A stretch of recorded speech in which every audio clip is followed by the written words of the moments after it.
નમસ્કાર દર્શક મિત્રો, સુપ્રભાતમ. આપની આ મંગળમય સવાર શુભ હો અને આવનાર દિવસ એક એકથી ચડિયાતી ખુશીઓ લઈને આવે. આપ સદાય મલકતા રહો, હસતા રહો, આનંદમાં રહો અને બીજાને આનંદ કરાવતા રહો. એવી પરમ કૃપાળુ પરમાત્માની મહેર આપના પર ઉતરતી રહે એવી આજની આ મંગલ સવારે આપના મિત્ર ડોક્ટર જયનારાયણ વ્યાસની શુભકામનાઓ. દોસ્તો, આજે કબીરજીની એક નાનકડી વાત આજના મંગલાચરણમાં કહેવી છે. કબીરજીએ કહ્યું છે કે બડા હુઆ તો ક્યા હુઆ, બડા હુઆ તો ક્યા હુઆ, જૈસે પેડ ખજૂર, जैसे पेड़ खजूर, पंथी को छाया नहीं, फल लागे अति दूर. દોસ્તો, ખજૂર છે એ રણ પ્રદેશમાં થતું અત્યંત ઉષ્ણ અને જ્યાં ધોમ ધકતો તાપ પડતો એવા પ્રદેશમાં થતું ફળ છે. ખજૂરનું ઝાડ ઊંચું વધે છે. જેમ વડના ઘટાટોપ છાંયે વટે માર્ગુ બેસીને આરામ કરે, પોતાનું ભાથું ખાય, ઢોર બેઠા બેઠા વાગોળે, એની ઘટામાં પંખીઓ કલબલાટ કરે, એવું કંઈક ખજૂરના ઝાડમાં કશું થઈ શકે નહીં. કારણ કે એક તો એનું ઝાડ ઊંચું વધે, બહુ છાંયડો ના હોય. અચ્છા, અને આંબાને કેરી આવે તો ડાળી નીચે નમે. અહીંયા તો ફળ આવે તે ઉપર આવે, તમે કોઈ કામમાં આવે નહીં.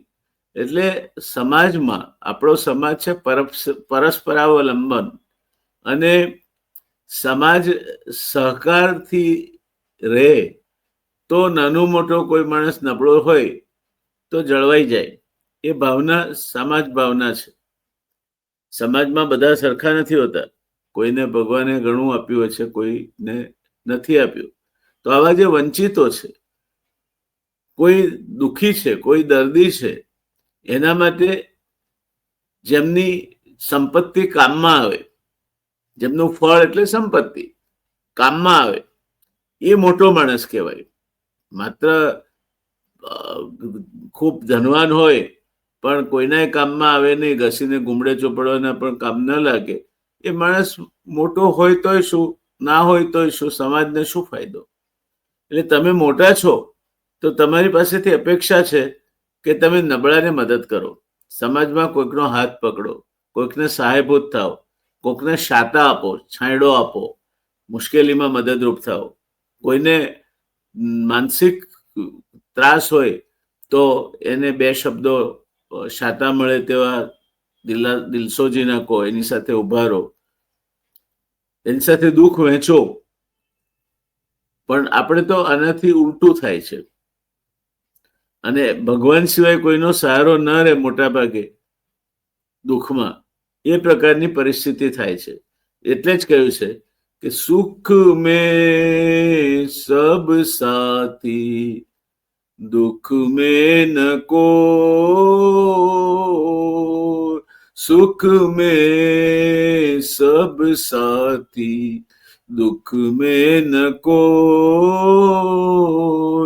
तेरा नाम ही साचा, दूजा न कोई, तेरा नाम ही साचा, दूजा न कोई, सुख में सब साथी, દુઃખ મેં ન કોઈ.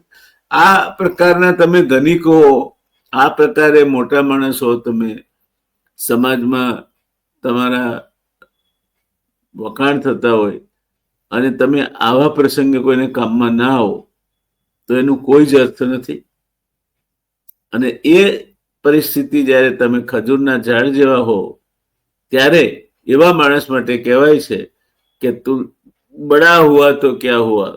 कबीरजी કહે છે बड़ा हुआ तो क्या हुआ, जैसे पेड़ खजूर, पंथी को छाया नहीं, ફલ લાગે અતિ દૂર. નથી વટે માર્ગોને છાંયડો આપતું કે નથી કોઈને ખાવાના કામમાં ફળ આવતા, કારણ કે ખજૂરનું ઝાડ આમે ઉપર ચડવું મુશ્કેલ પડે.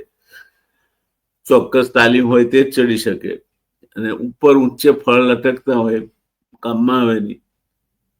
એટલે હંમેશા આંબાની માફક નમ્ર બનો, ફળ આવે તો ઝૂકો, સમાજના માટે ઘસાવ, કોઈ દિન દુખ્યો હોય તો એને મદદરૂપ થાવ, કોઈને છેવટે કઈ નહીં તો શાતા પહોંચે એવા સંતોના 2 શબ્દો કહેવા જેટલો સમય રાખો. સુખમાં એના ત્યાં લગ્નમાં નહીં જાવ તો ચાલશે, પણ કોઈ દુઃખમાં હોય ત્યારે 2 ઘડી એના માટે ગાળીને એને એનો પીઠ થપથપાવો કે ભાઈ વાંધો નહીં, ચાલ્યા કરે, આ દિવસો પણ વીતી જશે અને અમે બધા તારી સાથે છીએ, તો કેટલો સરસ લાગે. તો આવું કોઈકને મદદરૂપ થાય એવું કામ કરશો ને. આજના દિવસનો આ મંગલ સંકલ્પ આપણે લઈએ કે જેને કંઈ કોઈને દિલાસો આપવાથી શાંતિ થતી છે, કોઈને આપણાથી થતી મદદરૂપ, આપણા ગજા મુજબની મદદરૂપ થવાથી થતી હશે, કોઈને દવાખાને લઈ જવાથી મદદરૂપ થઈ શકાતું હશે, કોઈને વળી કંઈ ઘરડીમાં હોય એના દીકરાનો કાગળ આવ્યો હોય તો એને વાંચી આપવાથી એને આનંદ થશે, તો મદદરૂપ થજો. હા ને.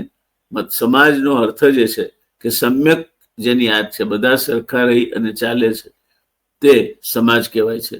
સમાજ વ્યવસ્થાનો અર્થ જ છે કે વગર લખેલી વીમા પોલિસી છે, જેમાં એકબીજાને જાળવી લેવાની ભાવના, એકબીજાને સુખ દુઃખમાં સાથે ઉભા રહેવાની તૈયારી, અને સૌને સાથે લઈને ચાલવું, સૌની સલાહ અને સૌને ગમે તેવું એ રીતે બધાની સાથે અળી મળીને રહેવું, જેમ દૂધમાં સાકર ભળી જાય તેમ. તો એને મોટા માણસ કહેવાય. તમે આવા મોટા માણસ છો કે નહીં? ના હો તો હવે થજો. એટલી મારી તમને શુભકામનાઓ.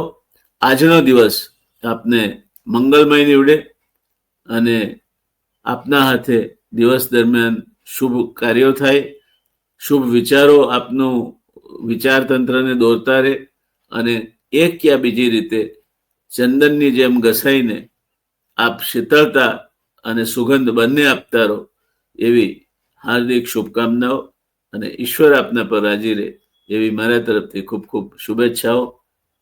શુભ દિવસ. આવજો ત્યારે. Have a nice day.